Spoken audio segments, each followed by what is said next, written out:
أشهد أن لا إله إلا الله وحده لا شريك له وأشهد أن محمدا عبده ورسوله أما بعد فأعوذ بالله من الشيطان الرجيم بسم الله الرحمن الرحيم الحمد لله رب العالمين الرحمن الرحيم مالك يوم الدين إياك نعبد وإياك نستعين اهدنا الصراط المستقيم صراط الذين أنعمت عليهم غير المغضوب عليهم ولا الضالين উসমান রাদিয়াল্লাহু তাআলা আনহু এর স্মৃতিচারণ চলছিল। তার শাহাদাত এবং এর পরবর্তী ঘটনা হযরত মুসলিহ মাউদ রাদিয়াল্লাহু তাআলা আনহুও লিখেছেন। শাহাদাতের পরের দিনগুলো সম্পর্কে তার সংক্ষিপ্ত উদ্ধৃতি রয়েছে। তিনি লিখেন যে এরপর মদিনা ওই সকল নৈরাজ্যবাদীদের দখলে চলে আসে, আর এই দিনগুলোতে তারা যে কার্যকলাপ করেছে তা সত্যি অবাক করার মতো। হযরত উসমান রাদিয়াল্লাহু তাআলা আনহুকে তারা শহীদ তো করেছিলই, তার মরদেহ দাফন করার বিষয়েও তাদের আপত্তি ছিল, আর 3 দিন পর্যন্ত তাকে দাফন করা সম্ভব হয়নি। অবশেষে সাহাবীদের একটি দল সাহস করে রাতের বেলায় তাকে দাফন করে। তাদের পথেও নৈরাজ্যবাদীরা প্রতিবন্ধকতা সৃষ্টি করে, কিন্তু কতক লোক কঠোরভাবে তাদের মোকাবিলা করার হুমকি দিলে তারা পিছপা হয়। হযরত উসমান রাদিয়াল্লাহু তাআলা আনহু সম্পর্কে মহানবী সাল্লাল্লাহু আলাইহি ওয়াসাল্লাম বিভিন্ন ভবিষ্যৎবাণী করেছিলেন, যার উল্লেখ এভাবে পাওয়া যায় যে হযরত আবু মুসা আশআরী থেকে বর্ণিত, একদা মহানবী সাল্লাল্লাহু আলাইহি ওয়াসাল্লাম একটি বাগানে প্রবেশ করেন আর আমাকে বাগানের দরজায় পাহারা দেওয়ার আদেশ দেন। ততক্ষণে এক ব্যক্তি এসে ভিতরে প্রবেশের অনুমতি চায়। মহানবী সাল্লাল্লাহু আলাইহি ওয়াসাল্লাম বলেন, তাকে ভিতরে প্রবেশ করতে দাও এবং তাকে জান্নাতের সুসংবাদ প্রদান করো। আমি দেখলাম তিনি ছিলেন হযরত আবু বকর রাদিয়াল্লাহু তাআলা আনহু। এরপর আরেক ব্যক্তি আসে এবং বাগানের ভিতরে প্রবেশের অনুমতি চায়। তিনি সাল্লাল্লাহু আলাইহি ওয়াসাল্লাম বলেন, তাকে আসতে দাও এবং তাকে জান্নাতের সুসংবাদ দাও। আমি দেখলাম তিনি ছিলেন হযরত উমর রাদিয়াল্লাহু তাআলা আনহু। এরপর আরও এক ব্যক্তি আসেন এবং বাগানে প্রবেশের অনুমতি চান। তখন তিনি সাল্লাল্লাহু আলাইহি ওয়াসাল্লাম কিছুক্ষণ নীরব থাকেন, অতঃপর বলেন, তাকে আসতে দাও এবং তাকে জান্নাতের সুসংবাদ প্রদান করো, তবে সে একটি বড় বিপদে নিপতিত হবে। আমি দেখলাম যে তিনি ছিলেন হযরত উসমান বিন আফফান রাদিয়াল্লাহু তাআলা আনহু। হযরত আনাস রাদিয়াল্লাহু তাআলা আনহু থেকে বর্ণিত যে মহানবী সাল্লাল্লাহু আলাইহি ওয়াসাল্লাম উহুদ পাহাড়ে আরোহণ করেন। তার সাথে ছিলেন হযরত আবু বকর, হযরত উমর এবং হযরত উসমান রাদিয়াল্লাহু তাআলা আনহুম। উহুদ পাহাড় কাঁপছিল। তিনি সাল্লাল্লাহু আলাইহি ওয়াসাল্লাম বলেন, হে উহুদ, থামো। বর্ণনাকারী বলেন, সম্ভবত মহানবী সাল্লাল্লাহু আলাইহি ওয়াসাল্লাম নিজ পা দ্বারা মাটিতে আঘাতও করেছিলেন। এরপর তিনি সাল্লাল্লাহু আলাইহি ওয়াসাল্লাম বলেন, তোমার বুকে এক নবী, এক সিদ্দিক এবং 2 জন শহীদ অবস্থান করছেন। হযরত ইবনে উমর বর্ণনা করেন যে রাসূলুল্লাহ সাল্লাল্লাহু আলাইহি ওয়াসাল্লাম এক আসন্ন নৈরাজ্যের উল্লেখ করে বলেন যে এই ব্যক্তি সেই নৈরাজ্যের সময় অত্যাচারিত অবস্থায় নিহত হবে। হযরত উসমান রাদিয়াল্লাহু তাআলা আনহু এর দিকে ইঙ্গিত করে তিনি সাল্লাল্লাহু আলাইহি ওয়াসাল্লাম এই কথা বলেছিলেন। হযরত উসমান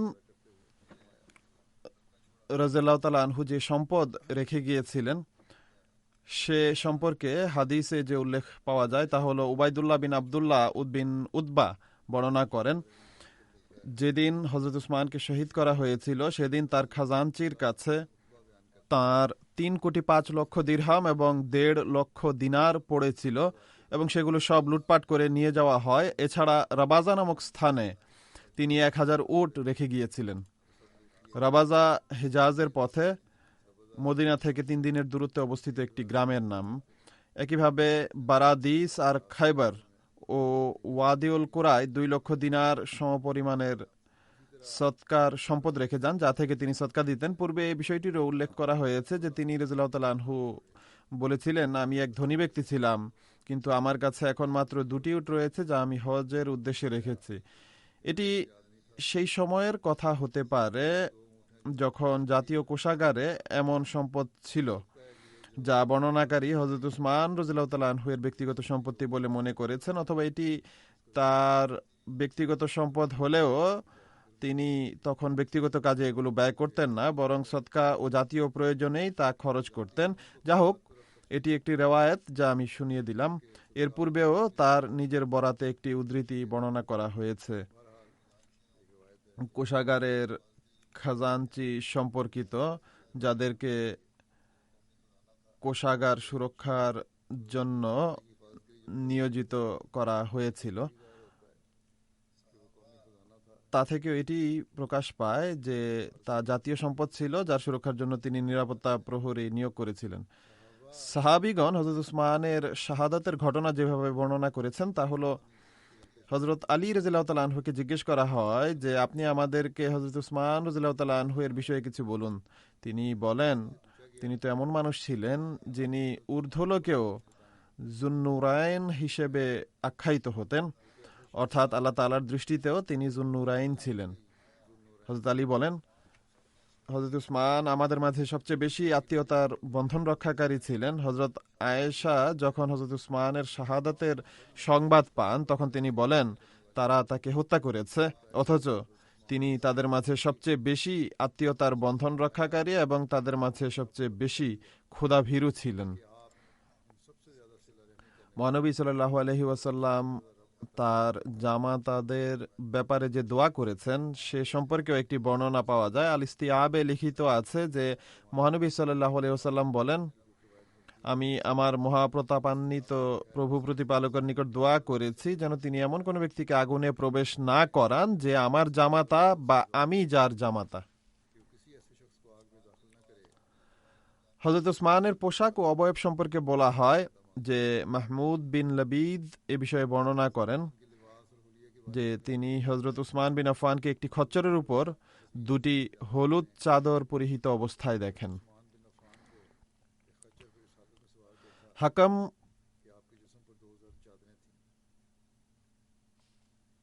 বিন সালদ বর্ণনা করেন যে আমার পিতা আমাকে বলেছেন তিনি হযরত উসমানকে বক্তৃতারত দেখেছেন যখন কিনা তার গায়ে কালো রঙের চাদর ছিল আর তিনি মেহেদি রঙের কলপ লাগিয়েছিলেন। সুলাইম বিন আবু আমের বর্ণনা করেন যে তিনি হযরত উসমান বিন আফফান রাদিয়াল্লাহু তাআলা আনহু এর গায়ে একটি ইয়েমেনি চাদর দেখেন যার মূল্য ছিল 100 দিরহাম।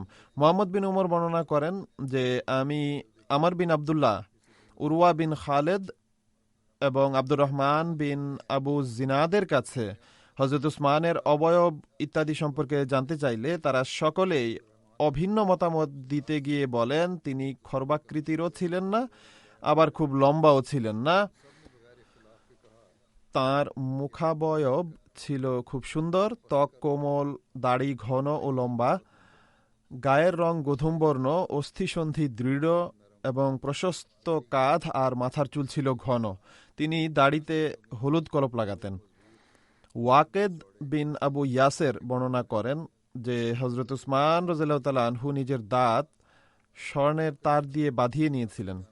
মুসা বিন তালহা বর্ণনা করেন আমি হযরত উসমানকে দেখেছি যে জুমার দিন তিনি যখন বাহিরে আসতেন তখন তার পরনে 2টি হলুদ বর্ণের চাদর থাকতো। এরপর তিনি মিম্বরে উঠতেন, তারপর মুয়াজ্জিন আযান দিত। অতঃপর মুয়াজ্জিন যখন নীরব হতো অর্থাৎ আযান শেষ করত তখন তিনি একটি বাঁকা হাতলযুক্ত লাঠির উপর ভর করে দাঁড়াতেন এবং লাঠি হাতে নিয়ে খুতবা দিতেন। তারপর তিনি মিম্বর থেকে নামতেন এবং মুয়াজ্জিন ইকামত দিত। হাসান বলেন যে আমি হযরত উসমানকে নিজ চাদরকে বালিশ বানিয়ে মসজিদে শুয়ে থাকতে বা ঘুমাতে দেখেছি। মুসা বিন তালহা বর্ণনা করেন যে জুমার দিন হযরত উসমান একটি লাঠিতে ভর দিয়ে দাঁড়িয়েছিলেন। তিনি মানুষের মাঝে সবচেয়ে বেশি সুদর্শন ছিলেন। তার গায়ে দুটি হলুদ বর্ণের কাপড় থাকতো, একটি গায়ের চাদর, অপরটি তহবন্দ বা লুঙ্গি। এ অবস্থায় তিনি মিম্বরে উঠতেন এবং সেখানে বসতেন।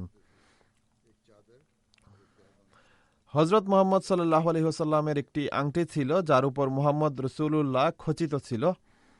তা মহানবী সাল্লাল্লাহু আলাইহি ওয়াসাল্লাম ব্যবহার করতেন। সেটি সম্পর্কে বর্ণিত হয়েছে যে হযরত আনাস বিন মালিক রাদিয়াল্লাহু তাআলা আনহু বর্ণনা করেন যে মহানবী সাল্লাল্লাহু আলাইহি ওয়াসাল্লাম যখন রোমের বাদশার নিকট পত্র প্রেরণ করতে চাইলেন, তখন তার নিকট নিবেদন করা হয় যে পত্রটিতে যদি সিলমোহর করা না হয় তাহলে তিনি তা পড়বেন না। তখন মহানবী সাল্লাল্লাহু আলাইহি ওয়াসাল্লাম রূপার একটি আংটি তৈরি করান যাতে মুহাম্মাদুর রাসূলুল্লাহ খোদাই করা ছিল। বর্ণনাকারী বলেন আমি যেন তার হাতে এখনও সেই আংটির শুভ্রতা দেখতে পাচ্ছি, অর্থাৎ সেই স্মৃতি এত সতেজ। হযরত আনাস বর্ণনা করেন যে মহানবী সাল্লাল্লাহু আলাইহি ওয়াসাল্লামের জীবদ্দশায় সেই আংটিটি তার সাল্লাল্লাহু আলাইহি ওয়াসাল্লামের হাতেই ছিল। তার পর হযরত আবু বকরের হাতে ছিল, আর হযরত আবু বকরের পর তা হযরত উমরের হাতে ছিল। অতঃপর যখন হযরত উসমানের যুগ এলো তখন একবার তিনি রাদিয়াল্লাহু তাআলা আনহু আরিস কূপের কিনারায় বসেছিলেন। বর্ণনাকারী বলেন যে তিনি আংটিটি আঙুল থেকে খুলে হাতের মধ্যে নাড়াচাড়া করতে থাকেন এবং দুর্ঘটনাবশত তা কূপের মধ্যে পড়ে যায়। বর্ণনাকারী বলেন যে আমরা হযরত উসমান রাদিয়াল্লাহু তাআলা আনহু এর সাথে 3 দিন পর্যন্ত সেটি খুঁজতে থাকি। এমনকি কুয়ার সমস্ত পানি বের করে ফেলা হয়, কিন্তু সেই আংটিটি পাওয়া যায়নি। এই আংটি হারিয়ে যাওয়ার পর হযরত উসমান রাদিয়াল্লাহু তাআলা আনহু যে ব্যক্তি এটিকে খুঁজে বের করবে তাকে প্রচুর ধন সম্পদ উপহার দেওয়ার ঘোষণা দেন। এই আংটিটি হারিয়ে তিনি গভীরভাবে মর্মাহত ছিলেন। তিনি রাদিয়াল্লাহু তাআলা আনহু যখন সেই আংটিটি পাওয়ার বিষয়ে নিরাশ হয়ে যান তখন হুবহু তেমনই একটি আংটি তৈরি করার নির্দেশ দেন। অতঃপর হুবহু তেমনই একটি আংটি তৈরি করা হয় যাতে মুহাম্মাদুর রাসূলুল্লাহ খোদিত ছিল। তিনি সেটি আমৃত্যু পরিধান করে রেখেছিলেন, আর অজ্ঞাত এক ব্যক্তি তার শাহাদাতের সময় সেই আংটিটি নিয়ে যায়। হযরত উসমান রাদিয়াল্লাহু তাআলা আনহু আশরায়ে মুবাশশিরা তথা 10 জন জান্নাতের সুসংবাদপ্রাপ্ত ব্যক্তির অন্তর্ভুক্ত ছিলেন। হযরত আব্দুর রহমান বিন আখনাস রাদিয়াল্লাহু তাআলা আনহু থেকে বর্ণিত, তিনি মসজিদে থাকাকালে এক ব্যক্তি অশালীনভাবে হযরত আলী রাদিয়াল্লাহু তাআলা আনহু এর নাম উচ্চারণ করে। তাই হযরত সঈদ বিন যায়েদ দাঁড়িয়ে বলেন আমি মহানবী সাল্লাল্লাহু আলাইহি ওয়াসাল্লাম সম্পর্কে সাক্ষ্য দিচ্ছি যে আমি রাসূলুল্লাহ সাল্লাল্লাহু আলাইহি ওয়াসাল্লামকে এই কথা বলতে শুনেছি যে 10 ব্যক্তি জান্নাতে যাবেন। মহানবী সাল্লাল্লাহু আলাইহি ওয়াসাল্লাম স্বয়ং, হযরত আবু বকর রাদিয়াল্লাহু তাআলা আনহু, হযরত ওমর রাদিয়াল্লাহু তাআলা আনহু, হযরত উসমান রাদিয়াল্লাহু তাআলা আনহু, হযরত আলী রাদিয়াল্লাহু তাআলা আনহু, হযরত তালহা রাদিয়াল্লাহু তাআলা আনহু, হযরত আব্দুর রহমান বিন আওফ রাদিয়াল্লাহু তাআলা আনহু, হযরত জুবায়ের বিন আওয়াম রাদিয়াল্লাহু তাআলা আনহু, হযরত সাদ বিন মালিক রাদিয়াল্লাহু তাআলা আনহু জান্নাতে থাকবেন। আর আমি ইচ্ছা করলে দশম ব্যক্তির নাম বলতে পারি। বর্ণনাকারী বলেন তখন মানুষ জিজ্ঞেস করে দশম ব্যক্তিকে, তিনি কিছুক্ষণ নীরব থাকেন। তারা পুনরায় জিজ্ঞেস করে যে দশম ব্যক্তিকে, তখন তিনি বলেন সঈদ বিন যায়েদ, অর্থাৎ আমি নিজে। এটি আমি এর পূর্বেও তার রাদিয়াল্লাহু তাআলা আনহু সম্পর্কে বর্ণনা করতে গিয়ে এক স্থানে এর উল্লেখ করেছিলাম।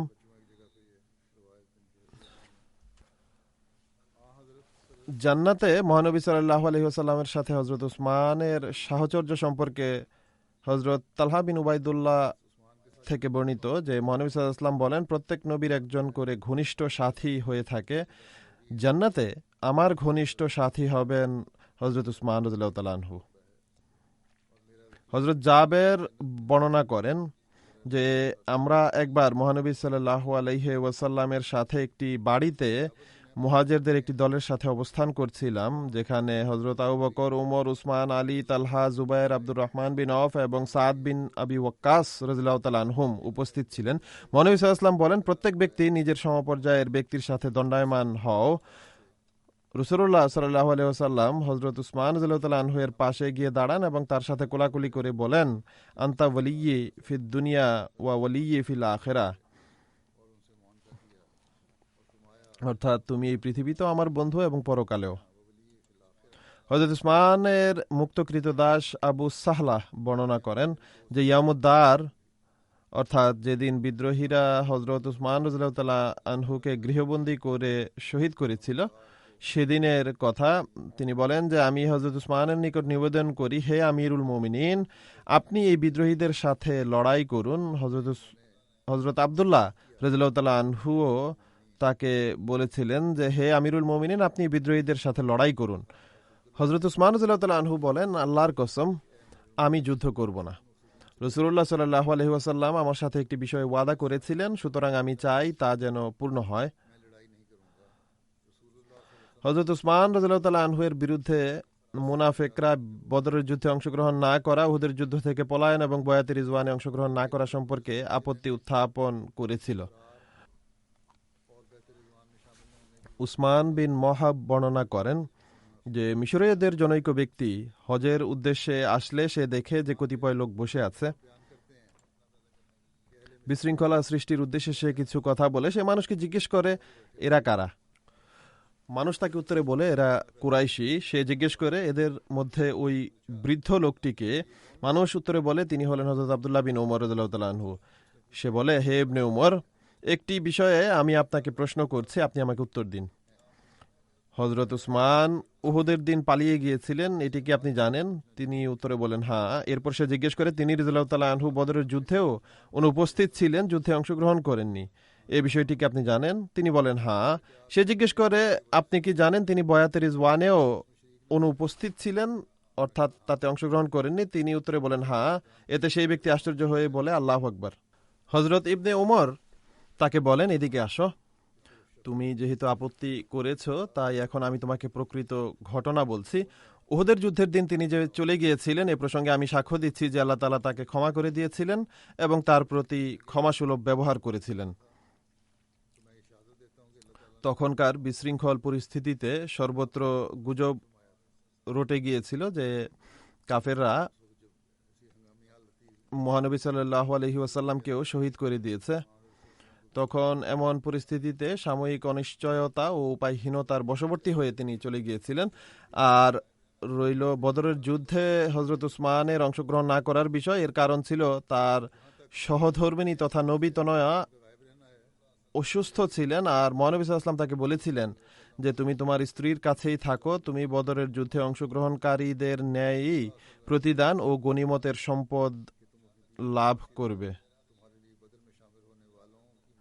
বাকি রইল বয়াতে রিজওয়ানে তার অনুপস্থিত থাকার বিষয় স্মরণ রাখবে। মক্কার উপত্যকায় যদি হযরত উসমানের চেয়ে বেশি সম্মানিত অন্য কেউ থাকতো তাহলে হযরত উসমানের স্থলে মহানবী সাল্লাল্লাহু আলাইহি ওয়াসাল্লাম সেই ব্যক্তিকেই কাফেরদের প্রতি দূত হিসেবে প্রেরণ করতেন। রাসূলুল্লাহ সাল্লাল্লাহু আলাইহি ওয়াসাল্লাম হযরত উসমান রাদিয়াল্লাহু তাআলা আনহুকে কাফেরদের কাছে প্রেরণ করেন। আর বয়াতে রিজওয়ান সে সময় সংঘটিত হয় যখন তিনি মক্কাবাসীদের কাছে গিয়ে সেখানে অবস্থান করছিলেন। বয়াতে রিজওয়ানের সময় রাসূলুল্লাহ সাল্লাল্লাহু আলাইহি ওয়াসাল্লাম নিজের ডান হাত দ্বারা বাম হাতের প্রতি ইশারা করে বলেছিলেন যে এটি উসমানের হাত, আর তিনি তার বাম হাত অপর হাতে দৃঢ়ভাবে রেখে বলেন যে এটি উসমানের জন্য। হযরত আব্দুল্লাহ ইবনে উমর রাদিয়াল্লাহু তাআলা আনহু এ কথা বলার পর সেই ব্যক্তিকে বলেন, এখন তুমি এসব কথা নিজের সাথে নিয়ে যাও, আর মনে রেখো এগুলো কোনো আপত্তির বিষয় নয়, যাও। এটি বুখারীর রওয়ায়াত। মহানবী সাল্লাল্লাহু আলাইহি ওয়াসাল্লামের জীবদ্দশায় মসজিদ নববীর সম্প্রসারণের কাজ হয়েছিল, তাতেও হযরত উসমান রাদিয়াল্লাহু তাআলা আনহু অংশগ্রহণের সুযোগ লাভ করেন। আবু মালিহ নিজ পিতার কাছ থেকে বর্ণনা করেন যে মহানবী সাল্লাল্লাহু আলাইহি ওয়াসাল্লাম মদিনার মসজিদ সম্প্রসারণের জন্য একটি ভূখণ্ডের আনসারি মালিককে বলেন, এই ভূখণ্ডের বিনিময়ে তোমার জন্য জান্নাতে একটি ঘর থাকবে, কিন্তু সে এটি দিতে অস্বীকৃতি জানায়।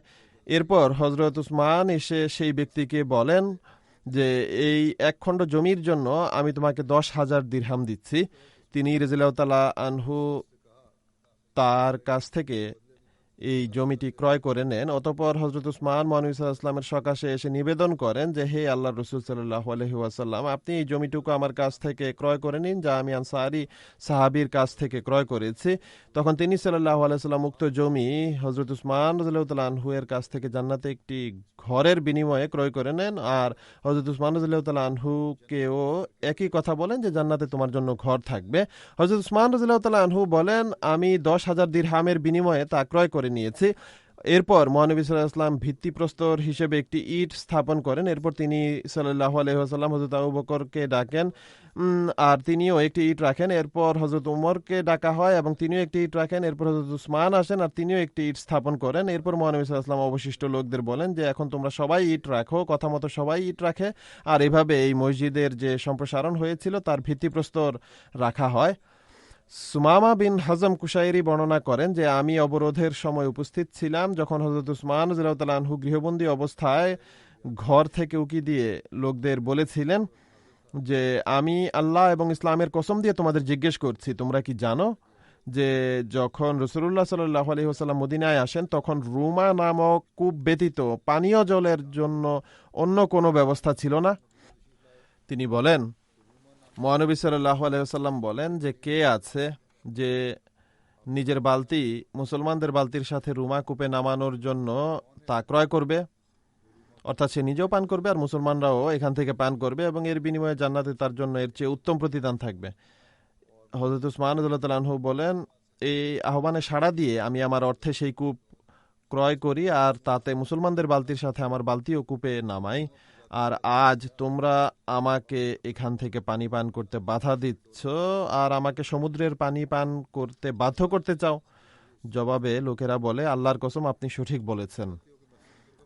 এরপর হযরত উসমান বলেন, আমি তোমাদেরকে আল্লাহ এবং ইসলামের কসম দিয়ে জিজ্ঞেস করছি, তোমরা কি জানো যে আমি আমার অর্থ সম্পদ ব্যয় করে জয়শে উসরা অর্থাৎ তাবুকের যুদ্ধের সেনাবাহিনীকে প্রস্তুত করেছিলাম? জবাবে লোকেরা বলে, আল্লাহর কসম, ঘটনা এমনটিই ছিল। এরপর তিনি রাদিয়াল্লাহু তাআলা আনহু বলেন, আমি তোমাদেরকে আল্লাহ এবং ইসলামের কসম দিয়ে জিজ্ঞেস করছি, তোমরা কি জানো যে মসজিদে নববীতে যখন নামাজীদের জন্য স্থান সংকুলান হচ্ছিল না, তখন মহানবী সাল্লাল্লাহু আলাইহি ওয়াসাল্লাম বলেন, যে ব্যক্তি অমুক পরিবারের কাছ থেকে এই জমি ক্রয় করে মসজিদের অন্তর্ভুক্ত করে দিবে তার জন্য জান্নাতে এর চেয়ে উত্তম প্রতিদান থাকবে। অতঃপর আমি আমার নিজস্ব অর্থ ব্যয় করে সেই জমি ক্রয় করে মসজিদের অন্তর্ভুক্ত করে দেই, আর এখন তোমরা আমাকে সেই মসজিদে 2 রাকাত নামাজ আদায় করতেও বাধা দিচ্ছ। উত্তরে তারা বলে, আল্লাহর কসম, আসলেই তাই। পুনরায় তিনি রাদিয়াল্লাহু তাআলা আনহু বলেন, আমি তোমাদেরকে আল্লাহ এবং ইসলামের কসম দিয়ে জিজ্ঞেস করছি, তোমরা কি জানো যে মহানবী সাল্লাল্লাহু আলাইহি ওয়াসাল্লাম মক্কার সাবির নামক একটি পাহাড়ে ছিলেন এবং তার সাল্লাল্লাহু আলাইহি ওয়াসাল্লামের সাথে হযরত আবু বকর, হযরত উমর এবং আমি ছিলাম। পাহাড় যখন প্রকম্পিত হয় তখন মহানবী সাল্লাল্লাহু আলাইহি ওয়াসাল্লাম এতে নিজ পদাঘাত করে বলেন, হে সাবির, পাহাড় তুমি স্থির হও, কেননা তোমার উপর একজন নবী, একজন সিদ্দিক এবং 2 জন শহীদ দণ্ডায়মান রয়েছে। এ কথা শুনে তারা বলে, আল্লাহর কসম, ঠিক তাই। তিনি রাদিয়াল্লাহু তাআলা আনহু বলেন, আল্লাহু আকবার, কাবার প্রভু প্রতিপালকের কসম, তারা আমার সপক্ষে সাক্ষ্য প্রদান করেছে যে আমি শাহাদাতের মর্যাদায় অভিষিক্ত হতে যাচ্ছি। মসজিদ নববীর পুনঃসম্প্রসারণের অধিকাংশ কাজ হযরত উসমান রাদিয়াল্লাহু তাআলা আনহু এর যুগেই হয়েছিল। তাই এর সংক্ষিপ্ত ইতিহাস ও প্রারম্ভিক অবস্থা বা সম্প্রসারণ সম্পর্কিত যে বর্ণনাই রয়েছে তা উপস্থাপন করছি।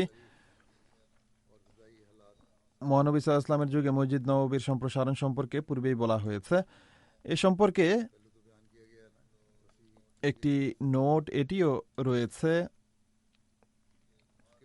যে প্রথম হিজরি সনের রবিউল আউয়াল মাস মোতাবেক 622 খ্রিস্টাব্দের অক্টোবর মাসের শেষের দিকে মহানবী সাল্লাল্লাহু আলাইহি ওয়াসাল্লাম স্বয়ং তার পবিত্র হাতে মসজিদ নববীর ভিত্তিপ্রস্তর স্থাপন করেন।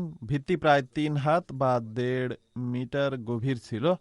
ভিত্তির জন্য পাথর দ্বারা তৈরি ইটের দেয়াল নির্মাণ করা হয় আর প্রাচীরের উপরের অংশ কাঁচা ইট দিয়ে তৈরি করা হয় এবং ইট রোদে শুকানো হয়।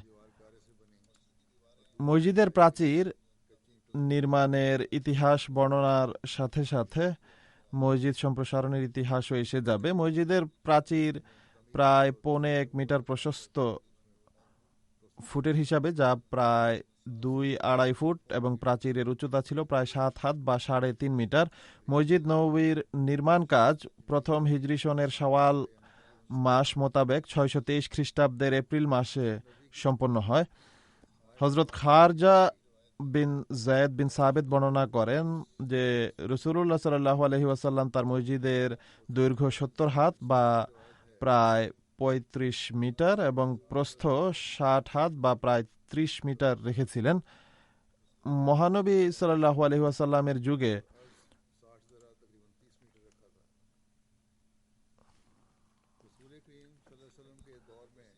সপ্তম হিজরি সনের মুহররম মাস মোতাবেক 628 খ্রিস্টাব্দের জুন মাসে মসজিদ নববীর প্রথম সম্প্রসারণ কাজ হয়। যখন মহানবী সাল্লাল্লাহু আলাইহি ওয়াসাল্লাম খায়বারের সফল অভিযানের পর ফিরে আসেন, তখন তিনি মসজিদ নববীর সম্প্রসারণ ও পুনর্নির্মাণের আদেশ দেন। মসজিদ কিবলার দিকে বা দক্ষিণ ও পূর্ব দিকে সম্প্রসারণ করা হয়নি, বরং বেশিরভাগ সম্প্রসারণ কাজ করা হয়েছিল উত্তর দিকে, আর কিছুটা পশ্চিম দিকে বর্ধিত করা হয়েছিল। উত্তর দিকে সাহাবীদের কিছু ঘর ছিল, এইদিকে জনৈক আনসারী সাহাবীরও ঘর ছিল, যার নিজের ঘর ছেড়ে দিতে কিছুটা দ্বিধা ছিল, যেভাবে পূর্বেও বর্ণনা করা হয়েছে। হযরত উসমান বিন আফফান রাদিয়াল্লাহু তাআলা আনহু নিজের পকেট থেকে 10,000 দিরহাম মূল্য দিয়ে সেই ঘর ক্রয় করে নেন এবং মহানবী সাল্লাল্লাহু আলাইহি ওয়াসাল্লামের সমীপে উপস্থাপন করেন। এভাবে মসজিদে নববীর বেশিরভাগ সম্প্রসারণ উত্তর দিকে এবং পশ্চিম দিকে করা সম্ভব হয়। এই সম্প্রসারণের পর মসজিদের মোট আয়তন উভয় দিকে 100/100 হাত করে, অর্থাৎ 50 মিটার দৈর্ঘ্য ও 50 মিটার প্রস্থ বিশিষ্ট হয়ে যায়। হযরত ওমরের যুগে 17 হিজরি সনে মসজিদ নববীর দ্বিতীয়বার সম্প্রসারণ কাজ হয়। হযরত আব্দুল্লাহ বিন ওমর বর্ণনা করেন যে মহানবী সাল্লাল্লাহু আলাইহি ওয়াসাল্লামের যুগে মসজিদের দেয়াল কাঁচা ইট দ্বারা নির্মিত হয়েছিল, আর ছাদ ছিল খেজুরের ডাল ও পাতা দ্বারা তৈরি। খেজুর গাছের কাণ্ড খুঁটি হিসেবে লাগানো হয়েছিল। হযরত আবু বকর সিদ্দিক রাদিয়াল্লাহু তাআলা আনহু মসজিদ সে অবস্থায় থাকতে দেন এবং এতে কোনো পরিবর্তন বা সম্প্রসারণ করেননি। হযরত ওমর মসজিদের পুনর্নির্মাণ ও সম্প্রসারণ করিয়েছেন, কিন্তু এর আকৃতি ও গঠনে কোনো ধরনের পরিবর্তন আনেননি, অর্থাৎ যেভাবে ছিল পুরনো অংশকে সেভাবেই এবং সেই ভিত্তিমূলেই রেখে দিয়েছেন। তিনিও ঠিক সেই স্থাপত্য কলায় নির্মাণ করেছিলেন, শুধুমাত্র সম্প্রসারণ করা হয়। ছাদ আগের মতোই খেজুর পাতারই থেকে যায়, তিনি শুধুমাত্র কাঠের খুঁটি লাগিয়েছিলেন। হযরত ওমর 17 হিজরি সনে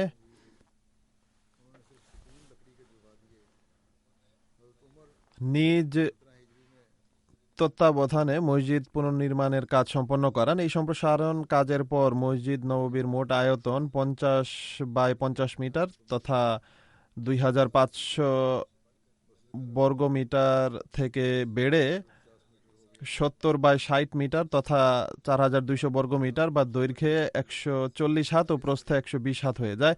এই বর্ণনা থেকে প্রমাণিত হয় যে হযরত আবু বকর রাদিয়াল্লাহু তাআলা আনহু এর যুগেও মসজিদ নববী মহানবী সাল্লাল্লাহু আলাইহি ওয়াসাল্লামের যুগের অনুরূপী থাকে। যদিও হযরত ওমর রাদিয়াল্লাহু তাআলা আনহু এর পুনর্নির্মাণের ফলে মসজিদ যথেষ্ট সম্প্রসারিত হয়। এরপর হযরত উসমান রাদিয়াল্লাহু তাআলা আনহু এর খিলাফতকালে মসজিদ নববীর সম্প্রসারণ ও পুনর্নির্মাণের কাজ হয়। এটি হিজরি 29 সালের ঘটনা। হযরত উসমান রাদিয়াল্লাহু তাআলা আনহু মসজিদ নববীর সম্প্রসারণ এবং পুনর্নির্মাণ করেন। মসজিদের সৌন্দর্য বর্ধন এবং এটিকে সুদৃঢ় ভিত্তির উপর নির্মাণের জন্য পাথর ও জিপসাম ব্যবহার করেন এবং কারুকার্য করেন। হযরত উসমান রাদিয়াল্লাহু তাআলা আনহু মসজিদের প্রাচীর পাথর দিয়ে নির্মাণ করেন, যার উপর কারুকার্য করা ছিল, আর মসজিদ নববীতে প্রথমবারের মতো সাদা রং হিসেবে চুনকাম করা হয়েছিল। ছাদে শিশু কাঠ ব্যবহার করা হয়েছিল। হিজরি 24 সনে হযরত উসমান রাদিয়াল্লাহু তাআলা আনহু যখন খলিফা নির্বাচিত হন, তখন মানুষ তার কাছে মসজিদ নববীর সম্প্রসারণের জন্য আবেদন করে। তারা মসজিদের প্রাঙ্গণ ছোট হয়ে যাওয়ার অভিযোগ করে, বিশেষভাবে জুমার নামাজে উপস্থিতি এত বেশি হতো যে অধিকাংশ সময় মানুষকে মসজিদের বাহিরের অংশে নামাজ পড়তে হতো। এজন্য হযরত উসমান রাদিয়াল্লাহু তাআলা আনহু সাহাবীদের সাথে পরামর্শ করেন। সবাই এই মত প্রকাশ করেন যে পুরনো মসজিদ ভেঙে এর স্থলে নতুন মসজিদ নির্মাণ করা হোক। অর্থাৎ পূর্বের মসজিদ ভেঙে নতুন করে নির্মাণ করা হোক। একদিন জোহরের নামাজের পর হযরত উসমান রাদিয়াল্লাহু তাআলা আনহু মিম্বরে খুতবা দেন এবং বলেন, সমস্ত প্রশংসা আল্লাহর, আমি এ মসজিদটি ভেঙে এর স্থলে নতুন মসজিদ নির্মাণ করতে চাই। আমি সাক্ষ্য দিচ্ছি যে আমি মহানবী সাল্লাল্লাহু আলাইহি ওয়াসাল্লামের পবিত্র মুখ থেকে শুনেছি যে যে ব্যক্তি মসজিদ নির্মাণ করে আল্লাহ তাআলা তাকে জান্নাতে একটি ঘর দান করেন। আমার পূর্বে হযরত উমর ফারুক ছিলেন, আর তার হাতে মসজিদ নববীর সম্প্রসারণ ও পুনর্নির্মাণ আমার জন্য এক দৃষ্টান্ত উদাহরণ। এছাড়াও আমি বিজ্ঞ সাহাবীদের সাথে পরামর্শ করেছি, আর তাদের সর্বসম্মত মত হলো মসজিদ নববীকে ভেঙে সেটিকে পুনরায় নির্মাণ করা উচিত। হযরত উসমান রাদিয়াল্লাহু তাআলা আনহু নতুনভাবে মসজিদ নির্মাণের পরিকল্পনা উত্থাপন করলে কিছু সাহাবী এ বিষয়ে তাদের আপত্তি উত্থাপন করেন। মসজিদ ভাঙা উচিত হবে না বলে তারা অভিমত রাখতেন। এদের মাঝে সেসব সাহাবী সম্পৃক্ত ছিলেন যাদের বসতি মসজিদ নববীর একান্ত নিকটবর্তী ছিল এবং যাদের ঘর বাড়ি এই পরিকল্পনার আওতায় ক্ষতিগ্রস্ত হওয়ার সম্ভাবনা দেখা দিয়েছিল। সাধারণ জনতার অধিকাংশই এই পরিকল্পনা সমর্থন করেন, কিন্তু গুটিকতক সাহাবী আপত্তি করেন। হযরত আফলা বিন হামিদ বর্ণনা করেন যে হযরত উসমান যখন মিম্বরে দাঁড়িয়ে মানুষের মতামত যাচাই করতে চান, তখন মারওয়ান বিন হাকাম বলেন, নিঃসন্দেহে এটি একটি ভালো কাজ, কাজেই আপনি কেন মানুষের মতামত যাচাই করতে যাবেন? এ প্রেক্ষিতে হযরত উসমান তাকে ভর্ৎসনা করেন এবং তিরস্কার করে বলেন, তোমার মঙ্গল হোক, কোনো বিষয়েই আমি মানুষের উপর জোর জবরদস্তি করার পক্ষপাতী নই, অতএব আমি অবশ্যই তাদের সাথে পরামর্শ করব। তিনি বলেন, আমি আমার মতামত মানুষের উপর চাপিয়ে দিতে চাই না, আমি যে কাজই করব তা তাদের সম্মতি নিয়েই করব। এরপর তিনি যখন তার পরিকল্পনার পক্ষে বিজ্ঞ সাহাবীদের আস্থা লাভে সক্ষম হন, তখন তিনি মসজিদ নববীর উত্তর দিকে অবস্থিত বাড়িগুলো ক্রয় করে সেই জমিগুলো অধিগ্রহণ করেন। যদিও তিনি প্রতিদান স্বরূপ সেই সাহাবীদের যথেষ্ট পরিমাণ অর্থ প্রদান করেছিলেন, কিন্তু তথাপি গুটিকতক সাহাবী তাদের বাড়ি ঘর দিতে রাজি ছিলেন না, আর প্রায় 4 বছর অতিবাহিত হয়ে গেল, কাঙ্ক্ষিত কোনো সাফল্য অর্জিত হয়নি। হযরত উবাইদুল্লাহ খুলানির পক্ষ থেকে বর্ণিত হয়েছে যে মানুষ যখন তাদের বাড়ি ঘর দিতে ইতস্ততা করছিল এবং যুক্তি প্রমাণ দীর্ঘায়িত হচ্ছিল, তখন আমি হযরত উসমানকে বলতে শুনেছি, তোমরা অনেক কথা বলে ফেলেছ। আমি মহানবী সাল্লাল্লাহু আলাইহি ওয়াসাল্লামকে বলতে শুনেছিলাম যে আল্লাহ তাআলার সন্তুষ্টির জন্য যেই মসজিদ নির্মাণ করবে, আল্লাহ তাআলা তার জন্য জান্নাতে তেমনি প্রাসাদ নির্মাণ করবেন। অনুরূপভাবে হযরত মাহমুদ বিন লবিদ থেকে রওয়ায়াত রয়েছে যে হযরত উসমান যখন মসজিদ নববীর পুনর্নির্মাণের ইচ্ছা ব্যক্ত করেন, তখন মানুষের কাছে তার পরিকল্পনা গ্রহণযোগ্য মনে হয়নি, আর মসজিদ নববীকে তারা সে অবস্থায় রাখতে জোর দেয় যেমনটি রাসূলুল্লাহ সাল্লাল্লাহু আলাইহি ওয়াসাল্লামের যুগে ছিল। এ প্রেক্ষিতে তিনি রাদিয়াল্লাহু তাআলা আনহু বলেন, যেই আল্লাহ তাআলার সন্তুষ্টির জন্য মসজিদ নির্মাণ করবে, প্রতিদানে আল্লাহ তাআলা তার জন্য জান্নাতে তেমনি প্রাসাদ নির্মাণ করাবেন। মানুষকে বোঝাতে সক্ষম হওয়ার পর হযরত উসমান রাদিয়াল্লাহু তাআলা আনহু 29 হিজরি সনের রবিউল আউয়াল মোতাবেক 649 খ্রিস্টাব্দের নভেম্বর মাসে কাজের উদ্বোধন করেন। নতুন মসজিদ নির্মাণের ক্ষেত্রে কেবল 10 মাস সময় ব্যয় হয়, আর এভাবে 30 হিজরি সনের পহেলা মুহররম মসজিদ নববী প্রস্তুত হয়ে যায়।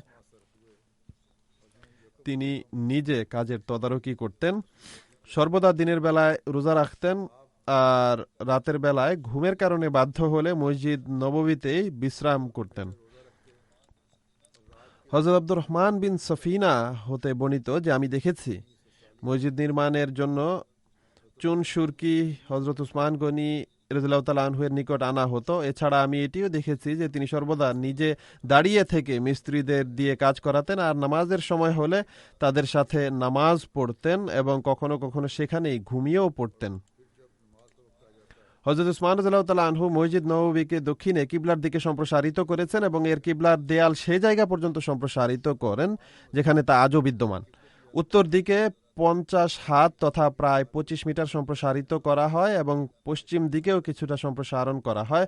অবশ্য পূর্ব দিকে যেখানে বরকতময় ঘরগুলো ছিল সেদিকে কোনো সম্প্রসারণ করা হয়নি। এরপর মসজিদ নববীর মোট আয়তন 24,000 বর্গ হাত, অর্থাৎ প্রায় 6,000 বর্গমিটারে দাঁড়ায়। হযরত উসমানের যুগে মসজিদের দরজার সংখ্যা ছিল 6টি। প্রথমবার মসজিদ নববীতে পাথর খোদাই করে তাতে কারুকার্য করা হয় এবং এর চুনকাম করা হয়। হযরত খারজা বিন যায়েদের বর্ণনা অনুসারে হযরত উসমান মসজিদ নববীর পূর্ব ও পশ্চিম দিকের দেয়ালে ছোট জানালা রাখার ব্যবস্থা করিয়েছিলেন। মসজিদ নববীর সম্প্রসারণের জন্য হযরত উসমান রাদিয়াল্লাহু তাআলা আনহুকে যেসব বাড়ি ঘর অধিগ্রহণ করতে হয়েছিল সেগুলোর মাঝে উম্মুল মুমিনিন হযরত হাফসা রাদিয়াল্লাহু তাআলা আনহা এর ঘরটিও ছিল। তাকে এর পরিবর্তে কিবলার দিকের দেয়াল সংলগ্ন দক্ষিণ পূর্ব কোণের একটি ঘর দেয়া হয়েছিল এবং একটি ছোট দরজার মাধ্যমে তার ঘরে আসা যাওয়ার ব্যবস্থা সহজ করা হয়। এছাড়া হযরত জাফর বিন আবু তালেবের উত্তরাধিকারীদের কাছ থেকে তাদের বাড়ির অর্ধাংশ 1 লক্ষ দিরহামের বিনিময়ে ক্রয় করে নেওয়া হয়। আর একইভাবে হযরত আব্বাসের ঘরের কিছু অংশ ক্রয় করে মসজিদ নববীর অন্তর্ভুক্ত করা হয়েছিল। কিবলার দিকের দেয়াল দক্ষিণ দিকে নিয়ে যাওয়া ছাড়া মসজিদ নববীতে সবচেয়ে উল্লেখযোগ্য যে পরিবর্তন সাধিত হয় তা হলো নবীজির মেহরাবের স্থান। কিবলার জায়গাও সেটির বরাবর তত দূরে এগিয়ে নিতে হয় যতদূর কিবলামুখী দেয়াল নিয়ে যাওয়া হয়েছিল। এটি ঠিক সেই স্থান ছিল যেখানে বর্তমানে আমরা উসমানী মেহরাব দেখতে পাই। সেখানে প্রতীকী মেহরাবও বানানো হয়েছিল। কাদামাটির পরিবর্তে তিনি নুড়ি পাথর ব্যবহার করিয়েছিলেন আর পাথর নির্মিত স্তম্ভগুলোর ভেতরে সীসার রড ব্যবহার করা হয়েছিল। এই বিষয়ের প্রতি বিশেষ দৃষ্টি দেওয়া হয়েছিল যেন নতুন স্তম্ভগুলো ঠিক সেই স্থানেই বসানো হয় যেখানে মহানবী সাল্লাল্লাহু আলাইহি ওয়াসাল্লামের পবিত্র যুগে খেজুর গাছের স্তম্ভগুলো ছিল। নির্মাণ কাজে যেসব উপকরণ এবং যেরূপ স্থাপত্য শৈলীর নিদর্শন ছিল তা ঠিক তেমনই ছিল যেমনটি জেরুজালেমের বিখ্যাত সখরা গম্বুজ নির্মাণে রোমানরা ব্যবহার করেছিল। শিশু কাঠ দিয়ে ছাদ বানানো হয়েছিল যা সীসার রড দেয়া পাথরের স্তম্ভের উপর স্থাপিত কড়ি কাঠের উপর বসানো হয়েছিল। যেহেতু হযরত উমরের শাহাদাত নবীজির মেহরাবে নামাজের ইমামতি করার সময় হয়েছিল, তাই ভবিষ্যতে যেন এমন কোনো দুর্ঘটনা না ঘটে তা নিশ্চিত করার জন্য হযরত উসমান রাদিয়াল্লাহু তাআলা আনহু মেহরাবের স্থানে একটি মাকসুরাও অর্থাৎ মসজিদে মুসল্লিদের সারির সামনে ইমামের দাঁড়ানোর স্থান যেখানে মিম্বর থাকে নির্মাণ করান, যা মাটির ইট দিয়ে নির্মিত ছিল এবং এতে গরাদ ও ছিদ্র রাখা হয়েছিল যাতে মুক্তাদিরা নিজেদের ইমামকে দেখতে পায়। এটি প্রথম নিরাপত্তা ব্যবস্থা ছিল যা মসজিদ নববীতে নির্মাণ করা হয় আর যা পরবর্তীতে দামেশকে বনু উমাইয়ার খলিফাদের নিরাপত্তা ব্যবস্থার নিয়মিত অংশে পরিণত হয়েছিল। অর্থাৎ দেয়াল তুলে মেহরাবকে সুরক্ষিত করা হয়েছিল, তবে মুক্তাদিরা ইমামকে দেখতে পেত। যা হোক, পরবর্তীতে বিভিন্ন যুগে মসজিদের সম্প্রসারণ হতে থাকে।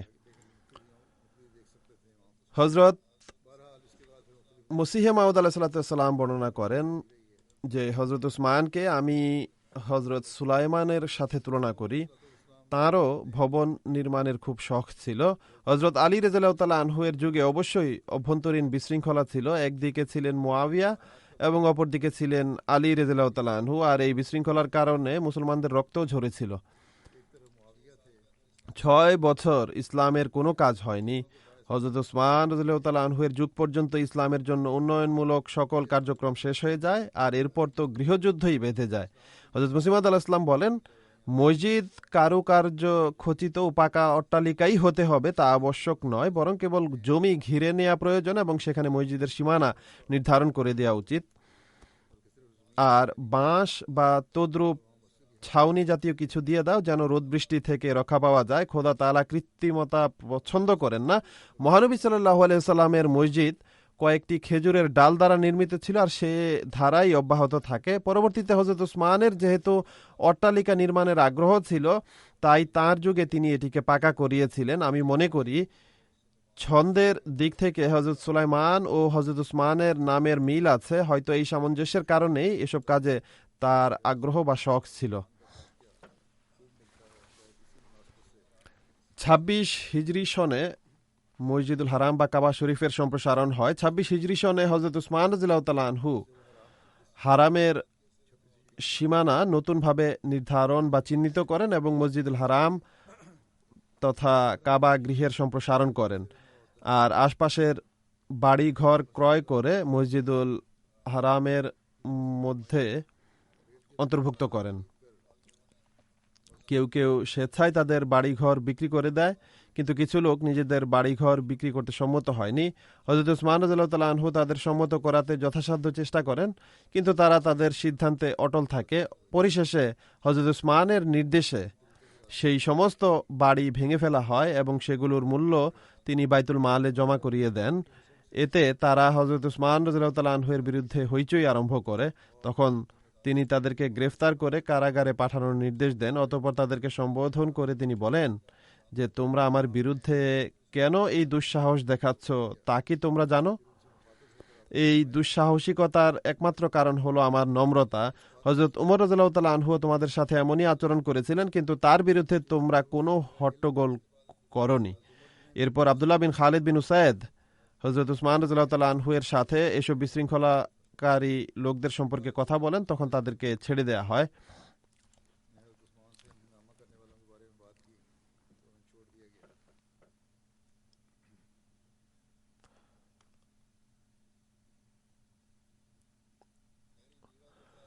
সর্বপ্রথম ইসলামী নৌবাহিনীর জাহাজ বা নৌবহর 28 হিজরি সনে হযরত উসমানের যুগে গঠন করা হয়। আমির মুয়াবিয়া বিন আবু সুফিয়ান প্রথম সেই ব্যক্তি ছিলেন যিনি হযরত উসমান রাদিয়াল্লাহু তাআলা আনহু এর খিলাফতকালে সামুদ্রিক যুদ্ধ করেন। আমির মুয়াবিয়া হযরত উমর রাদিয়াল্লাহু তাআলা আনহু এর কাছেও সামুদ্রিক যুদ্ধের অনুমতি চেয়েছিলেন, কিন্তু তিনি অনুমতি দেননি। পরবর্তীতে হযরত উসমান খলিফা নির্বাচিত হলে আমির মুয়াবিয়া তাঁর কাছেও এ বিষয়ে বারবার উল্লেখ করেন এবং অনুমতি প্রার্থনা করেন। অবশেষে হযরত উসমান রাদিয়াল্লাহু তাআলা আনহু অনুমতি প্রদান করেন এবং বলেন, তুমি নিজে লোকদের নির্বাচন করবে না এবং তাদের মধ্যে লটারিও করবে না, বরং তাদেরকে এতে যোগদান করা বা না করার বিষয়ে অধিকার দিবে। যে স্বেচ্ছায় এই যুদ্ধে অংশগ্রহণ করতে চায় তাকে সাথে নিয়ে যাও এবং তাকে সাহায্য করো। অতঃপর আমির মুয়াবিয়া এমনটিই করেন। তিনি আব্দুল্লাহ বিন কায়েস রাদিয়াল্লাহু তাআলা আনহুকে নৌপ্রধান নিযুক্ত করেন। তিনি সমুদ্রে গ্রীষ্মকালে ও শীতকালে 50টি যুদ্ধ করেন, আর এই সকল যুদ্ধে মুসলমানদের কোনো সৈনিক পানিতে ডুবে মারা যায়নি এবং কোনো প্রকার ক্ষতিও হয়নি। রওয়ায়াত অনুসারে চারিত্রিক দিক থেকে মহানবী সাল্লাল্লাহু আলাইহি ওয়াসাল্লামের সাথে হযরত উসমান রাদিয়াল্লাহু তাআলা আনহু এর সবচেয়ে বেশি সাদৃশ্য ছিল। হযরত আব্দুর রহমান বিন উসমান বর্ণনা করেন যে মহানবী সাল্লাল্লাহু আলাইহি ওয়াসাল্লাম তার মেয়ের কাছে এমন সময় আসেন যখন তিনি হযরত উসমানের মাথা ধুয়ে দিচ্ছিলেন। তিনি সাল্লাল্লাহু আলাইহি ওয়াসাল্লাম বলেন, হে আমার কন্যা আবু আব্দুল্লাহ অর্থাৎ হযরত উসমানের সাথে উত্তম আচরণ করবে, কেননা চারিত্রিক দিক থেকে তিনি আমার সাথে আমার সাহাবীদের মধ্যে সবচেয়ে বেশি সাদৃশ্য রাখেন। হযরত ইয়াহিয়া বিন আব্দুর রহমান বিন হাতেব বর্ণনা করেন যে আমি আমার পিতাকে বলতে শুনেছি যে আমি রাসূলুল্লাহ সাল্লাল্লাহু আলাইহি ওয়াসাল্লামের সাহাবীদের মধ্যে কোনো বিষয়কে সবচেয়ে স্পষ্টভাবে ও সুন্দরভাবে বর্ণনা করার ক্ষেত্রে হযরত উসমানের চেয়ে উত্তম কাউকে দেখিনি, যদিও তিনি বেশি কথা বলা থেকে বিরত থাকতেন। হযরত আবু হুরায়রা বর্ণনা করেন যে আমি হযরত রুকাইয়া বিনতে মুহাম্মদ সাল্লাল্লাহু আলাইহি ওয়াসাল্লাম এর সমীপে উপস্থিত হই। সম্ভবত এখানে হযরত রুকাইয়া এর স্থলে হযরত উম্মে কুলসুম হবেন, কেননা রওয়ায়াতে বর্ণিত হয়েছে যে বদরের যুদ্ধের সময় হযরত রুকাইয়া মৃত্যুবরণ করেছিলেন, আর এর 5 বছর পর হযরত আবু হুরায়রা মুসলমান হয়েছিলেন এবং মদিনায় এসেছিলেন। কাজেই এখানে হযরত উম্মে কুলসুমকে বোঝানো হয়েছে, কেননা তার মৃত্যু হয়েছিল 9 হিজরি সনে। যা হোক, রেওয়ায়েতে বর্ণিত হয়েছে যে আমি রাসূলুল্লাহ সাল্লাল্লাহু আলাইহি ওয়াসাল্লামের কন্যার সমীপে উপস্থিত হই, যিনি ছিলেন হযরত উসমানের স্ত্রী, আর তার হাতে ছিল চিরুনি। তিনি বলেন, এইমাত্র আল্লাহ রাসূল সাল্লাল্লাহু আলাইহি ওয়াসাল্লাম আমার কাছ থেকে গিয়েছেন আর আমি তার মাথায় চিরুনি করেছি। তিনি সাল্লাল্লাহু আলাইহি ওয়াসাল্লাম আমাকে জিজ্ঞেস করেন যে আবু আব্দুল্লাহ, হযরত উসমানকে তুমি কিরূপ দেখো? আমি নিবেদন করি অতি উত্তম। তিনি সাল্লাল্লাহু আলাইহি ওয়াসাল্লাম বলেন, তুমিও তার সাথে সম্মানপূর্ণ আচরণ করবে, কেননা তিনি আমার সাহাবীদের মাঝে চারিত্রিক দিক থেকে আমার সাথে সবচেয়ে বেশি সাদৃশ্য রাখেন। হযরত উসমানের এই স্মৃতিচারণ এখানেই শেষ করছি। আজও আমি কয়েকজনের গায়েবানা জানাজা পড়াবো। এখন তাদের বৃত্তান্ত তুলে ধরছি। প্রথম জানাজা হলো আহমদ বক্স সাহেবের পুত্র মুবাশশির আহমদ রিং সাহেবের, যিনি রাবুয়ার মুআল্লিম ওয়াকফে জাদীদ ছিলেন। তিনি গত 10 মার্চ ইহধাম ত্যাগ করেন। ইন্না লিল্লাহি ওয়া ইন্না ইলাইহি রাজিউন। তিনি ডেরা গাজী খান জেলার রিন্দা গ্রামের বাসিন্দা ছিলেন। মরহুম জন্মগত আহমদী ছিলেন। 1990 সনে থার পার্কার থেকে মুআল্লিম ওয়াকফে জাদীদ হিসেবে কাজ করা আরম্ভ করেন। এরপর বিভিন্ন সময়ে বিভিন্ন স্থানে মুআল্লিম এবং ইন্সপেক্টর হিসেবে কাজ করেছেন। যেখানেই তাকে প্রেরণ করা হয়েছে সর্বদা লাব্বায়েক বলেছেন, আর কখনো কোনো ওজর আপত্তি উত্থাপন করেননি। সর্বদা বিশ্বস্ততার সাথে জীবন উৎসর্গকারী হিসেবে দায়িত্ব পালনের চেষ্টা করেছেন। আপন পর সবাই তার সম্পর্কে লিখেছে যে তিনি অত্যন্ত পরিশ্রমী, দোয়াগো, নিয়মিত তাহাজ্জুদ আদায়কারী, উত্তম দায়ী ইলাল্লাহ, সুবক্তা, খুবই মিশুক, অতিথিপরায়ণ, প্রফুল্লচিত্ত এবং বিনয়ী মানুষ ছিলেন। সর্বদা বিনয়াবনত কণ্ঠে এবং মিষ্টি ভাষায় কথা বলতেন, কিন্তু জামাতের ব্যবস্থাপনা এবং খিলাফতের বিরুদ্ধে কোনো কথা শুনলে নগ্ন তরবারির রূপ ধারণ করতেন, আর ততক্ষণ সেই সভা থেকে উঠতেন না যতক্ষণ পর্যন্ত সেই ব্যক্তির সংশোধন না করতেন। তিনি স্ত্রী ছাড়া 2 পুত্র এবং 3 কন্যা রেখে গেছেন। তার ছোট ছেলে স্নেহের শাহজেল আহমদ জামিয়া আহমদিয়া রাবুয়ায় 4র্থ বর্ষের ছাত্র। আল্লাহ তাআলা মরহুমের সাথে ক্ষমা ও কৃপার আচরণ করুন। পরবর্তী জানাজা বা স্মৃতিচারণ হলো মুনির আহমদ ফররখ সাহেবের, যিনি ইসলামাবাদ জেলার সাবেক আমির ছিলেন। তিনি দীর্ঘ অসুস্থতার পর 9 মার্চ তারিখে কানাডায় 84 বছর বয়সে মৃত্যুবরণ করেন। ইন্না লিল্লাহি ওয়া ইন্না ইলাইহি রাজিউন। মরহুম এক নববংশের ওসিয়তকারী ছিলেন। প্রকৌশলী মুনির ফররখ সাহেবের দাদার নাম ছিল হজরত মুন্সি আহমদ বক্স সাহেব, যিনি হজরত মুসলিম আল ইসলামের সাহাবী ছিলেন। তিনি কাদিয়ানে গিয়ে 1903 সনের সালানা জলসায় বয়াত করার সৌভাগ্য লাভ করেছিলেন। তার পিতার নাম ছিল ডক্টর চৌধুরী আব্দুল আহাদ সাহেব, যিনি কৃষি বিষয়ে এমএসসি এবং পিএইচডি করেছিলেন। সে যুগে পিএইচডি করা অনেক মেধাবী ছাত্রদের কাজ ছিল। যা হোক, তিনি পিএইচডি সম্পন্ন করেন। তিনি কিছুকাল লায়েলপুর জামাতের আমির হিসেবেও দায়িত্ব পালন করেছেন। 1944 সনে হজরত খলিফাতুল মসিহ সানি রাদিয়াল্লাহু তাআলা আনহু যখন আহমদী যুবকদের, বিশেষত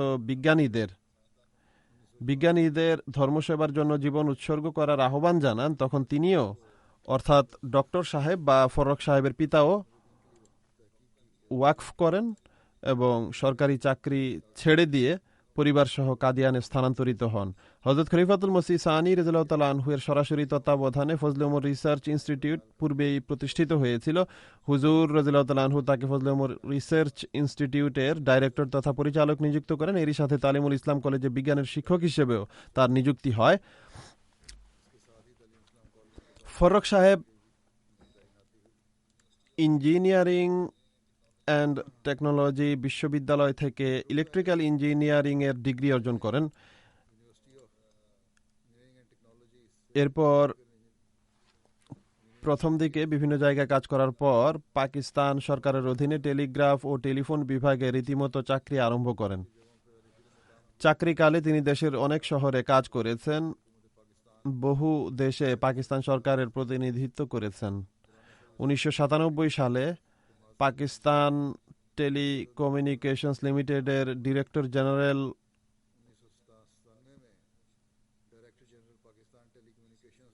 পদে থাকা অবস্থায় অবসর গ্রহণ করেন। তিনি স্ত্রী, 2 পুত্র এবং 2 কন্যা রেখে গেছেন। আল্লাহ তাআলা তার সন্তানদেরও তার পদাঙ্ক অনুসরণের তৌফিক দান করুন। রাওয়ালপিন্ডিতে অবস্থানের সময় তিনি মজলিস খুদ্দামুল আহমদিয়ার জেলা কায়েদ হিসেবে দায়িত্ব পালনের সৌভাগ্য পেয়েছেন, আর এটি ছিল 1974 সালের সংকটময় সময়। যা হোক, তিনি তখন কাজ করার সৌভাগ্য পেয়েছেন। 1977 সালে ইসলামাবাদে স্থায়ীভাবে স্থানান্তরের পর বিভিন্ন পর্যায়ে তিনি সেবা করার সৌভাগ্য লাভ করেছেন। 1990 সালে নায়েব আমির 1 হিসেবে সেবা করার সৌভাগ্য লাভ করেন। এরপর যখন অবসর গ্রহণ করেন তখন তিনি জীবন উৎসর্গ করেন এবং হযরত খলিফাতুল মসিহ রাবে রাহমাল্লাহ এর সমীপে নিজেকে উপস্থাপন করলে তা গৃহীত হয়। এরপর 1999 সালে তাকে ইসলামাবাদ শহর এবং জেলার আমির হিসেবে দায়িত্ব দেয়া হয়। রাবওয়ায় তিনি যেসব কাজ করেছেন তার মাঝে উল্লেখযোগ্য হলো ডাইরেক্ট ডায়ালিং সুযোগ সৃষ্টির জন্য ডিজিটাল এক্সচেঞ্জ প্রতিষ্ঠার ক্ষেত্রে তিনি অনেক কাজ করেছেন। এছাড়া তিনি কেন্দ্রীয় ফাইন্যান্স কমিটির সদস্য ছিলেন, IEEE এর কার্যনির্বাহী পরিষদের সদস্য ছিলেন। এছাড়াও বিভিন্ন বিভাগে তিনি বিশেষ পদে এবং সাধারণভাবেও খেদমত করার তৌফিক পেয়েছেন। 1996 সালে হযরত খলিফাতুল মসিহ রাবে রাহমাল্লাহ ফজলে ওমর ফাউন্ডেশনের পরিচালক হিসেবে তাকে নিযুক্ত করেন, যে পদে তিনি আমৃত্যু দায়িত্ব পালন করেছেন। 1980 সালে হযরত খলিফাতুল মসিহ সালেস রাহমাল্লাহ এর যুগে রাবওয়ায় সালানা জলসার সময় বিদেশি মেহমানদের জন্য জলসার বক্তৃতামালা অনুবাদের কাজ যখন আরম্ভ হয় তখন আহমদি ইঞ্জিনিয়ারদের একটি টিম গঠন করা হয়েছিল, আর তাতেও তিনি অনেক পরিশ্রমের সাথে কাজ করেছেন এবং উল্লেখযোগ্য কাজ করার সৌভাগ্য লাভ করেছেন। এই টিমের প্রধান ব্যবস্থাপক মুনির ফরক সাহেবী ছিলেন।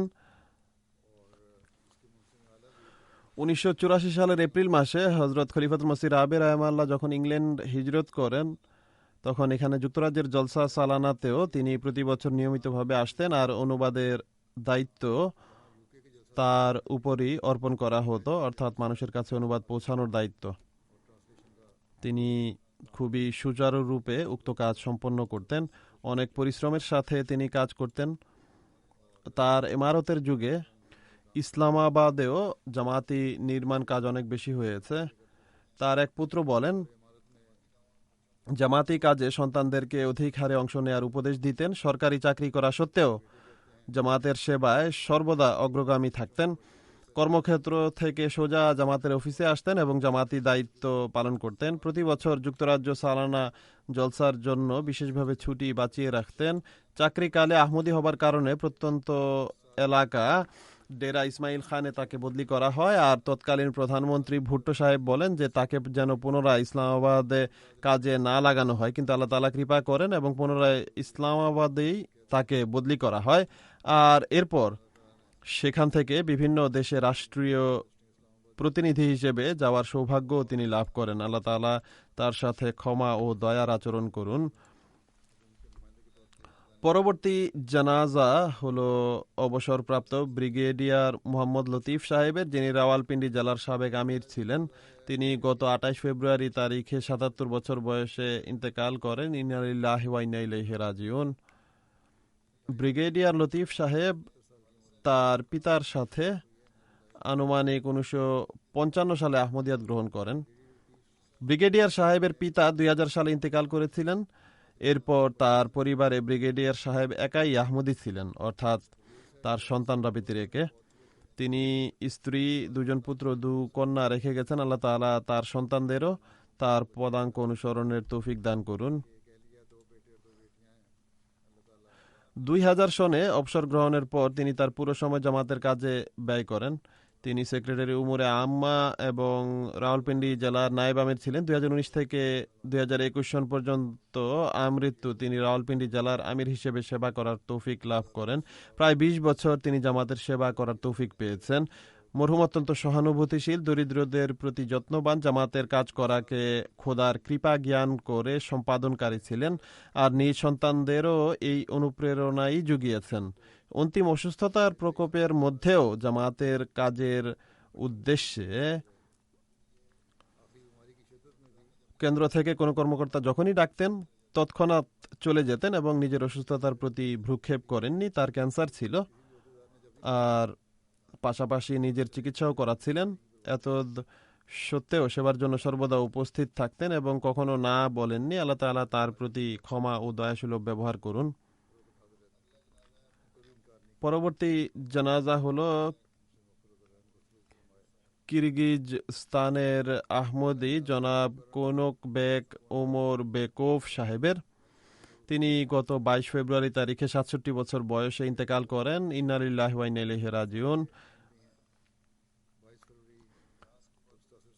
কিরগিজস্তানের ন্যাশনাল প্রেসিডেন্ট ইলিয়াস কুবাতোভ সাহেব লিখেন, অথমের সাথে জনাব কোনক বেক সাহেবের 15 বছরের অধিককালের সম্পর্ক। মরহুম আহমদিয়া জামাত কিরগিজস্তানের প্রাথমিক আহমদীদের একজন ছিলেন। তিনি 2000 সনে আহমদিয়াত গ্রহণ করেন। মরহুম অত্যন্ত নিষ্ঠাবান ও বিশ্বস্ত আহমদী ছিলেন। সর্বদা জামাতের অনুষ্ঠানাদিতে যোগদান করতেন আর নিয়মিত জামাতের চাঁদা এবং অন্যান্য আর্থিক কুরবানিতে অংশ নিতেন। সময় মতো নিজের ওয়াদা পরিশোধ করতেন, সময় মতো 5 বেলার নামাজ পড়তেন এবং নিয়মিত তাহাজ্জুদ পড়তেন। সোভিয়েত ইউনিয়নের যুগে নিজের যৌবনকালে মরহুম দেশের বিভিন্ন বড় বড় সংগঠন এবং ব্যবসায়িক সংগঠনের নেতৃস্থানীয় পদে অধিষ্ঠিত ছিলেন আর তার বিশ্বস্ততা, সদাচার ও পরিশ্রমের কারণে সবাই তার ভূয়সী প্রশংসা করত। জীবনের শেষ বছরগুলোতে যখন কোনো চাকরি ছিল না, তখন তিনি বই পুস্তক বিক্রি করতেন, বিশেষভাবে ইসলামী বই পুস্তক বিক্রি করতেন। কিরগিজস্তানে আহমদিয়া জামাতের কর্মকাণ্ডের উপর নিষেধাজ্ঞা আরোপের পূর্বে তিনি নিয়মিত মানুষের মাঝে জামাতের পুস্তকাদি এবং অনুদিত কোরআন বিতরণ করতেন। তবলিগের মাধ্যমে তিনি অনেক মানুষের কাছে আহমদিয়াতের বার্তা পৌঁছিয়েছেন। মরহুম তার পেছনে স্ত্রী এবং 7 বছরের ছেলে সন্তান রেখে গেছেন। ইনি তার দ্বিতীয় স্ত্রী। প্রথম স্ত্রীর সাথে তার বিবাহ বিচ্ছেদ ঘটেছিল, তার গর্ভেও সন্তানাদি রয়েছে। সেই সন্তানরা সাবালক হলেও সম্ভবত তারা আহমদী নয়। আল্লাহ তাআলা তাদেরকেও আহমদিয়াত গ্রহণের তৌফিক দান করুন। আল্লাহ তাআলা মরহুমের প্রতি ক্ষমা ও দয়াসুলভ আচরণ করুন। মুবাল্লেগ সাহেব লিখেন, রাশিয়ান ভাষায় পবিত্র কোরআনের অনুবাদ ছাপা হলে তিনি বিভিন্ন স্থানে ভুল চিহ্নিত করেন। তখন আমি বলি, আপনি পুরো কোরআন শরীফ পড়ুন এবং যেসব স্থানে ভুল আছে তা চিহ্নিত করে দিন। তখন তিনি 10-15 দিনের মধ্যেই পুরো কোরআন শরীফের অনুবাদ পাঠ করে ভুলগুলো চিহ্নিত করে দেন। মুবাল্লেগ সাহেব আরও লিখেন যে নামাজের জন্য খুবই সুন্দরভাবে ওযু করতেন আর তাকে নামাজ পড়তে দেখে ঈর্ষা হতো। জনাব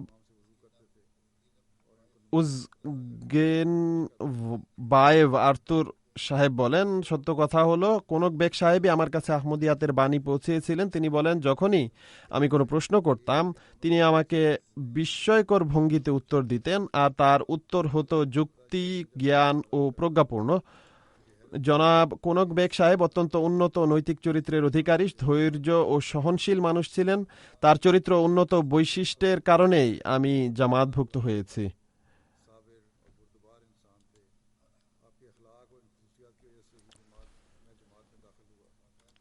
আমি যখন নফল রোজা রাখার ও দোয়া করার তাহরিক করি, তখন থেকে তিনি প্রতি সোমবার ও বৃহস্পতিবার রোজা রাখতেন। তাকে যখন বলা হয় সপ্তাহে একদিন রোজা রাখুন, তখন তিনি বলেন, আমি সোমবারেও রোজা রাখি আর বৃহস্পতিবারও রাখি, যেন খিলাফতের প্রত্যেক আহ্বানে সাড়া প্রদানকারী হতে পারি। খিলাফতের জন্য নিবেদিত প্রাণ ছিলেন। নিয়মিত রাশিয়ান ভাষায় জুমার খুতবা শুনতেন। খুবই বিনয়ী ও বিনম্র মানুষ ছিলেন। অত্যন্ত প্রফুল্লচিত্ত ছিলেন। যেমনটি পূর্বেই বলা হয়েছে, গভীর আগ্রহের সাথে তবলিগের কাজ করতেন। আল্লাহ তাআলা তার প্রতি ক্ষমা এবং দয়াসুলভ আচরণ করুন। সকল প্রয়াতের মর্যাদা উন্নীত করুন আর তাদের বংশধরদের মাঝেও তাদের পুণ্য কাজের ধারা বহমান রাখুন।